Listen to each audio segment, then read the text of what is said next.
Denis Serin, bonjour. Bonjour, Vous êtes le maire d'Amy-Fontaine, c'est dans ça. le département de l'Aisne, département donc des Hauts-de-France, qui a fait partie de la première expérimentation des territoires numériques éducatifs il y a 2 ans C'est ça. notamment.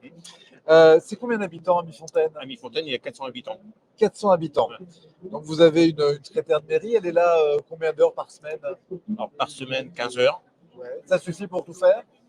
C'est chaud, mais ça va. Ça va.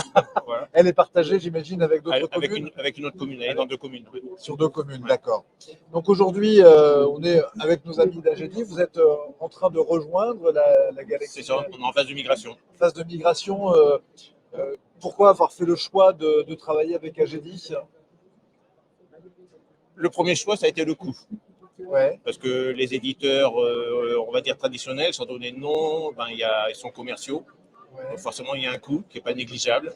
L'assistance aussi, qui n'est pas forcément au rendez-vous. L'assistance technique de la secrétaire. Enfin, métier, l'assistance métier. Ouais. Euh, et l'approche de AGD, le fait d'être un syndicat non lucratif et tout, c'était très intéressant. Donc on a fait des tests, on a demandé une démonstration. Surtout qu'il y a une version web, donc en version cloud. Donc ça, c'était aussi Une attente de votre part, ouais. voilà. Enfin, comme ça règle les problèmes de mise à jour, de sauvegarde et tout ce qui de sécurité, on va dire d'une manière générale. Donc c'est ça qui a fait le choix. Voilà. Oui, Et à la base, c'était beaucoup le coût quand même, le prix. on a beaucoup l'avantage Voilà. prix. D'autant qu'effectivement, c'est un domaine que vous connaissez bien. Vous travaillez vous-même dans l'informatique. Dans l'informatique pour les collectivités territoriales. Donc, Ouais, donc voilà. vous connaissez l'ensemble des acteurs. Revenons à votre fonction de maire. Donc sur cette commune de 400 habitants d'Amy-Fontaine, aujourd'hui, quels sont les projets que vous pouvez avoir en termes de services numériques aux populations? Vous avez le très haut débit? Alors, on a la fibre Ouais, depuis, je crois, 2 ans, il me semble. d'accord. Tout le département a été fibré. Ouais. Une initiative du département qui a ensuite délégué, mais tout le département est fibré maintenant. Donc, Donc sur la base de ces réseaux très haut débit, fibre, vous, quels sont les nouveaux services que vous avez envie de développer? alors, les services auprès des habitants, c'est compliqué parce qu'on est une petite commune. Oui, Donc forcément, l'accroche ne va pas être la même, ou ça demanderait des investissements ou au moins du temps pour un retour qui n'est pas forcément les plus pertinents. d'accord. Après, c'est plus à travailler au niveau de la communauté de communes qui expérimente aussi la télémédecine ou des choses comme ça. Et qui, depuis la loi NOTRe d'ailleurs, a la compétence numérique. Ouais. Alors, elles sont saisies ou elles sont saisies? Elles sont Ouais. saisies chez vous, la Comcom? Elle fait des choses. D'accord, ok, j'ai Ouais. compris. Ouais. Ouais. Elle fait des choses. Mais vous-même, aujourd'hui, vous avez des projets qui ont Alors, démarré sur d'autres dossiers?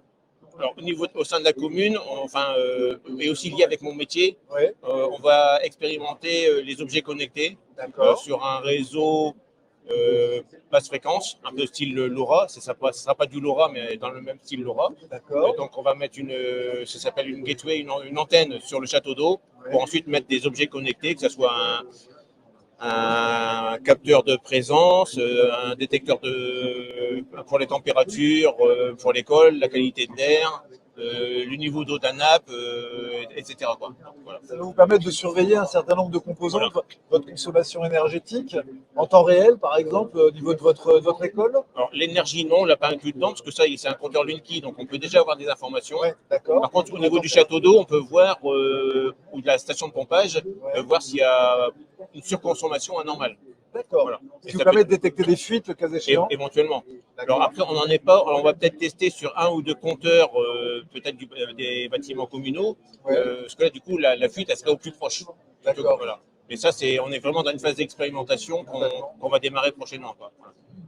Donc, oui, on est déjà dans la perspective, à votre échelle micro, 400 habitants, mais c'est très pertinent puisqu'aujourd'hui, on est dans la période de ce qu'on appelle les territoires connectés et durables. C'est le rapport qui a été remis par Valérie Nouvelle, la présidente de la Manche, la vice-présidente de la Manche, à Jean-Noël Barrot et à Dominique Faure, qui s'appelle Territoire connecté et durable. Et où justement, on est en train de voir émerger tout un tas de réseaux d'objets connectés pour piloter des fonctions comme par exemple l'éclairage public. C'est ça, ce que fait l'UCEDA. C'est un organisme qui gère toute l'électricité sur le département de l'Aisne. Et on peut déjà piloter nos armoires électriques, enfin, que ce soit Ah, et aussi avoir les relevés de compteurs, de consommation, pour tout ce qui est éclairage public. Donc en fait, ça va en complément en fait de ce qu'ils ont déjà initié. Et déjà, cette expérimentation va être faite avec eux. Et l'idée, c'est de s'affranchir des entreprises commerciales. Ouais. D'accord, ça le mérite Voilà. de la clarté. Ouais. Denis Serin, je vous remercie beaucoup. Ah, merci à vous. Je rappelle que vous êtes maire d'Amy-Fontaine dans l'Aisne. C'est ça. Et je vous souhaite un excellent salon des maires. Ok, merci vous aussi. À bientôt. À bientôt.